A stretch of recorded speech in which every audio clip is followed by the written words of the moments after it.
Bismillahirrahmanirrahim. Assalamu alaikum students. Very good morning to you people.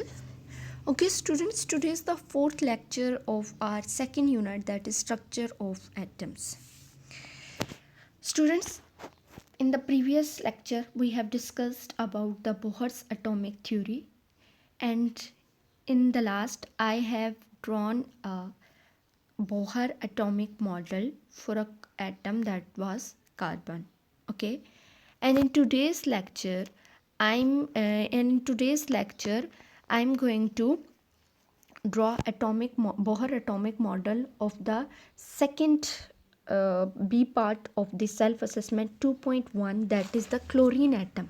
ठीक है, आज हम ड्रॉ करेंगे Bohr atomic model for the chlorine atom whose atomic number is 17 and mass number is 35. ठीक है, chlorine का हमने atomic model Bohr model draw करना है, इसका मास नंबर है 17, इसका मतलब है हमने 17 इलेक्ट्रॉन्स की फिलिंग करनी है. ठीक है, so let's start.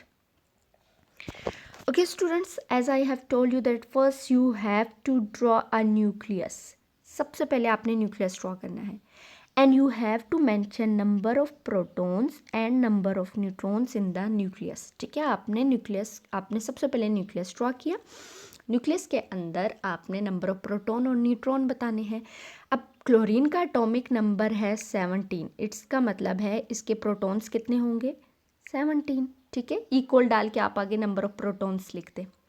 Okay, neutrons कैसे फाइंड आउट करते हैं, मैस नंबर से एटॉमिक नंबर माइनस करते हैं तो न्यूट्रॉन आ जाते हैं. ठीक है, अगर आप 35 से 17 माइनस करें तो आंसर विल बी 18. ठीक है, सो न्यूट्रॉन्स कितने हैं इसके पास 18. क्लियर स्टूडेंट्स, सबसे पहले आपने न्यूक्लियस ड्रॉ किया, न्यूक्लियस के अंदर आपने प्रोटॉन्स और न्यूट्रॉन्स मेंशन कर दिए. ठीक है, प्रोटॉन्स एटॉमिक नंबर के बराबर होते हैं और न्यूट्रॉन्स जो होते हैं वो मैस नंबर से एटॉमिक नंबर को माइनस करें. ठीक है, ओके, अब हम अपना पहला शेल ड्रॉ करेंगे, दिस वन. ठीक है, प्रीवियस लेक्चर में मैंने आपको बताया था कि फर्स्ट शेल के अंदर हम मैक्सिमम जो है वो 2 इलेक्ट्रॉन्स ऐड कर सकते हैं, 2 से ज़्यादा हम इलेक्ट्रॉन्स ऐड नहीं करते. ठीक है, तो ये मैं 2 electrons 1 and this one is the 2, 2 electrons जो हैं वो मैंने यहाँ पे ऐड कर दिए. ठीक है, अब चूँकि मेरे पास इलेक्ट्रॉन्स 2 से ज़्यादा है ना. ठीक है, क्यों, इलेक्ट्रॉन्स किसके इक्वल होते हैं, नंबर ऑफ प्रोटॉन्स के. अब मेरे इलेक्ट्रॉन्स 2 से ज़्यादा हैं तो इसका मतलब है मुझे नेक्स्ट शेल ड्रॉ करना है. ठीक है, so I am going to draw the next shell. ठीक है, आज हम नेक्स्ट शेल हम ड्रॉ करेंगे. ये हो गया आपका नेक्स्ट शेल. ठीक है, अब 2 हो गया इलेक्ट्रॉन, अब आपके कितने इलेक्ट्रॉन रह गए हैं 15. ठीक है, 2 इलेक्ट्रॉन हमने पहले शेल में ऐड कर दिए, अब पीछे कितने इलेक्ट्रॉन्स रह गए 15, टोटल 17 थे ना. ओके, अब हम ड्रॉ करते हैं नेक्स्ट इलेक्ट्रॉन्स 1 2 3 4. ठीक है, मैंने आपको यही बताया था कि आप पहले 4 साइड्स पे 4 इलेक्ट्रॉन्स ड्रॉ करेंगे. अब मैंने आपको ये बात समझाई थी कि सेकेंड शेल में आपने 8 इलेक्ट्रॉन्स ड्रॉ करने हैं. ठीक है, अभी हमने 4 किए, 5 6 7 8. अब आप देख लें, अब आपके पास टोटल इलेक्ट्रॉन्स कितने हो गए 1 2 3 4 5 6 7 8 9 10. पहले शेल में 2 इलेक्ट्रॉन एंड सेकंड शेल में 8 इलेक्ट्रॉन, टोटल मिला के हो गए 10. कितने रह गए 7. तो अब देखिए, अब मैंने सेकंड शेल में 8 इलेक्ट्रॉन्स ऐड कर दिए ना, अब मैं इससे ज़्यादा इनके अंदर इलेक्ट्रॉन्स ऐड नहीं कर सकती. So I am going to draw the third shell. ये हमने थर्ड शेल ड्रॉ कर लिया. ठीक है, अब कितने इलेक्ट्रॉन्स फिल करने हैं आपने, हमने फिल करने हैं इलेक्ट्रॉन्स 7. 1 2 3 दिस वन 4 हो गए. 7 ड्रॉ करने हैं, 5 6 7. ठीक है, इलेक्ट्रॉन पे फुल हो गए. कितने इलेक्ट्रॉन्स हमने ऐड किए थे करने हैं 17. अब हम काउंट करते हैं. फर्स्ट शेल अगर देखें तो फर्स्ट शेल में हमारे पास कितने इलेक्ट्रॉन हमने ऐड किए हैं 1 2. ठीक है, 3 4 5 6 7 8 9 10 11 12 13 14 15 16 17. ठीक है, टोटल हमने कितने इलेक्ट्रॉन्स ऐड कर दिए 17। तो ये हमारा बोहर जो है एटॉमिक मॉडल प्रेजेंट हो गया। ठीक है, हमको यही समझाया था आपको कि आपने क्या करना है, आपने सबसे पहले जो है वो आपने न्यूक्लियस ड्रॉ करना है और न्यूक्लियस के अंदर आपने प्रोटॉन्स एंड न्यूट्रॉन्स को मेंशन करना है। ठीक है, और फिर आप बाहर वाले शेल में जो है वो आप इलेक्ट्रॉन्स की फिलिंग कर देंगे। ठीक है स्टूडेंट्स, क्लियर। मैं एक दफ़ा फिर यहाँ से आपको ये ड्रॉ करके दिखा देती हूँ, अब आप लोग बस एक दफ़ा गौर से इसे देख लीजिएगा। ठीक है, इसकी ड्राइंग कैसे, सबसे पहले हमने न्यूक्लियस ड्रॉ किया, न्यूक्लियस में प्रोटॉन्स एंड न्यूट्रॉन्स मेंशन करेंगे। अभी मैं मेंशन नहीं करी, आप लोग मेंशन कर देंगे। ठीक है, फर्स्ट शेल में मैक्सिमम आपके पास इलेक्ट्रॉन आते हैं 2, 1 2। ठीक है, सेकेंड में मैक्सिमम आ जाते हैं 8, 1 2 3 4 5 6 7 एंड दिस वन 8, 10 हो गए। ठीक है, थर्ड शेल ड्रॉ करेंगे अभी हम 11 12 13 14 15 16 एंड 17। ठीक है, टोटल हमने 17 इलेक्ट्रॉन्स ड्रॉ कर दिए। क्लियर स्टूडेंट्स, आप लोगों ने सेम ऐसे ही न्यूक्लियस ड्रॉ करना है, फिर शेल्स ड्रॉ करने हैं और उनके अंदर इलेक्ट्रॉन की फिलिंग करनी है जिस भी एटॉमिक नंबर का एलिमेंट आपको प्रोवाइड किया जाए। ठीक है, okay, now I am going to word the next topic. okay students, in today next topic that is about the isotopes। ठीक है, आपका जो नेक्स्ट टॉपिक है वो किसके बारे में है, वो आइसोटॉप्स के बारे में है। अब before going to define the isotope, सबसे पहले आप देखें आपकी बुक पे पेज नंबर 33 पे एक फिगर बनी हुई है, फिगर 2.3, जिसका टाइटल है Bohr's model for atoms A and B. ठीक है, अब अगर आप इन दो फिगर्स को देखें तो आपने ये बताना है कि इन जो फिगर्स को देखने के बाद आप ये बताएं इनके अंदर क्या सिमिलैरिटीज़ हैं और इनके अंदर क्या डिफरेंसेस हैं। ठीक है, ओके, अगर हम इन फिगर्स को देखते हैं तो सबसे पहले हम न्यूक्लियस को देखेंगे। एक की न्यूक्लियस में 10 प्रोटॉन्स हैं और 10 न्यूट्रॉन्स हैं। बी की फिगर में देखिए 10 प्रोटॉन्स हैं, 11 न्यूट्रॉन्स हैं, मीन प्रोटॉन्स सेम है और न्यूट्रॉन्स डिफरेंट है। ठीक है, तो हमने पहले सेम की बात करनी है, हम पहले सिमिलैरिटीज बताते हैं। ठीक है, okay, what is the similarity, they have same number of protons. Okay, number 1 हो गया, same number of protons. Okay, what is the second similarities, if the number of protons are same obviously then the number of electrons will be same, क्योंकि number of electron protons हमेशा equal होते हैं। अगर आप count भी करेंगे तो दोनों सेम है, 10 इलेक्ट्रॉन्स है। ठीक है, ओके, आपको पता है number of protons is equal to the atomic number and if they have same number of proton it's mean they will have the same atomic number. ठीक है, क्लियर। यहाँ तक 3 सिमिलैरिटीज हैं इन दो फिगर्स में, उनके नंबर ऑफ प्रोटॉन सेम है, उनके नंबर ऑफ इलेक्ट्रॉन सेम है, इनके number of atomic number same है। ठीक है, क्लियर, यहाँ तक सिमिलैरिटीज क्लियर है। Okay, now come to word the differences. Difference में अगर आप देखें तो न्यूट्रॉन्स एक में 10 है, एक में 11 है। ठीक है, सबसे पहला डिफरेंस क्या है, न्यूट्रॉन्स का। न्यूट्रॉन्स उसमें एक में 10 है, एक में 11 है। ठीक है, अगर न्यूट्रॉन्स डिफरेंट है तो ऑब्वियसली मैस नंबर डिफरेंट हो जाएगा। Why, because mass number is equal होगा प्रोटॉन्स प्लस न्यूट्रॉन्स के। एक में 10 न्यूट्रॉन्स है तो 10 प्रोटॉन्स है, दोनों को प्लस करेंगे तो उसका मैस बनेगा 20। ठीक है, और सेकंड में 10 प्रोटॉन और 11 न्यूट्रॉन है तो उसका मैस बनेगा 21। ठीक है, so they have same different number of neutrons and different mass number.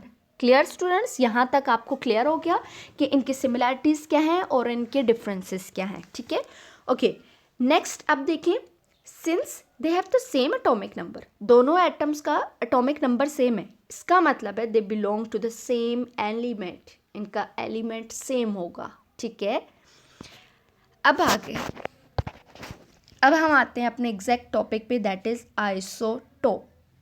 Isotope, the word isotope was first used by a scientist whose name was Sode, and the word isotope is a Greek word। ठीक है, लातीनी जुबान का लफ्ज़ है ये। है क्या iso?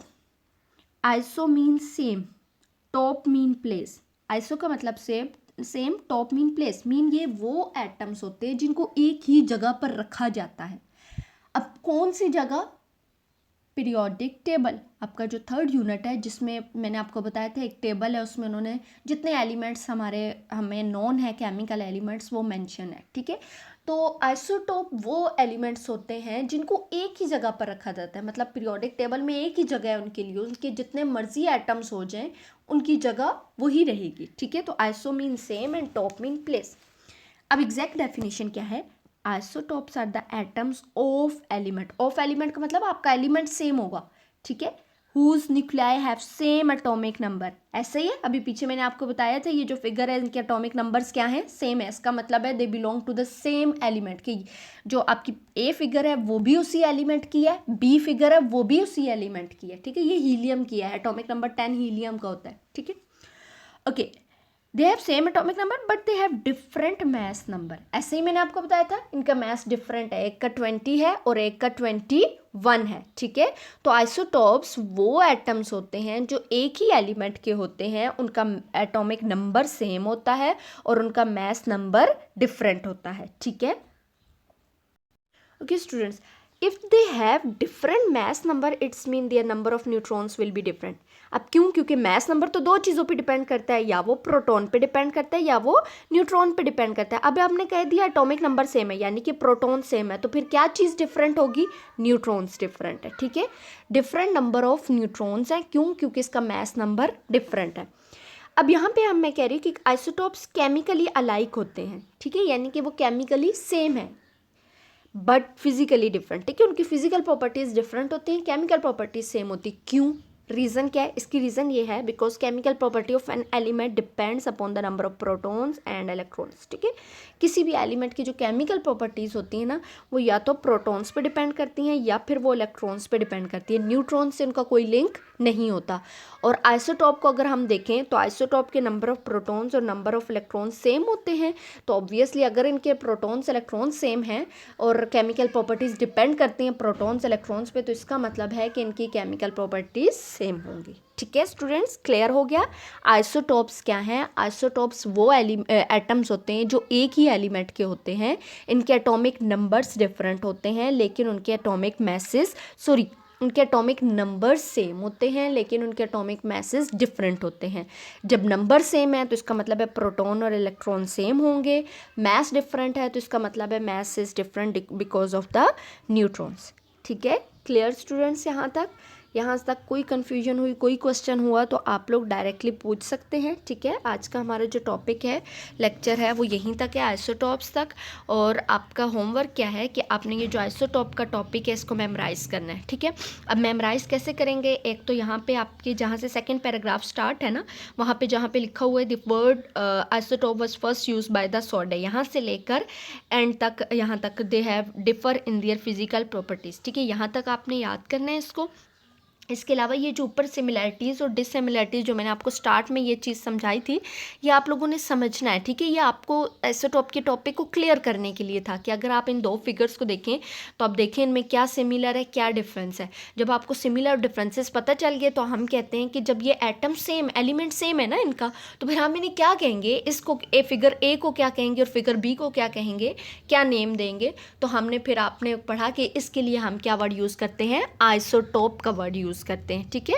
जो आपके टॉपिक्स हैं उसमें हम फिर क्या वर्ड यूज़ करते हैं? आइसोटॉप के। वो जो सेम एलिमेंट के होते हैं लेकिन उनमें कुछ डिफरेंसेस होते हैं, तो उनको फिर हम किस नेम से पुकारें? फॉर एग्जांपल अगर कार्बन है, कार्बन का एटॉमिक नंबर 6 है, तो एक कार्बन का मैस 12 है, एक का 13 है, तो हम 12 वाले को कार्बन कहें या 13 वाले को कार्बन कहें, या उनका नेम क्या 13 वाले का नेम चेंज हो जाएगा? तो नहीं, नेम चेंज नहीं होता, लेकिन हम उनके साथ एक एडिशनल वर्ड ऐड कर देते हैं। हम कहते हैं this is the carbon 12, isotopes of carbon 12 and this is the isotope of carbon 13, ठीक है। कि ये कार्बन 13 का आइसोटॉप है, ये कार्बन 12 का। जब आपने वर्ड आइसोटॉप यूज़ कर लिया ना, तो इससे क्लियर हो गया कि इनके एटॉमिक नंबर सेम है और इनके मैस नंबर डिफरेंट है, ठीक है। Okay students, good luck and you have to do your homework, you have to memorize the topic isotope. And one more thing, self assessment 2.1 that should be drawn on your answer sheets. ठीक है, आपने atomic model, Bohr atomic model draw करने, ज़रूरी नहीं है आप इन्हीं दो एलिमेंट्स के लिए ड्रॉ करें, आप पीरियोडिक टेबल से कोई भी एलिमेंट ले सकते हैं और उसका उसका बोहर एटॉमिक मॉडल आप अपनी आंसर शीट पर ड्रॉ कर सकते हैं। ठीक है, ओके स्टूडेंट्स, गुड लक।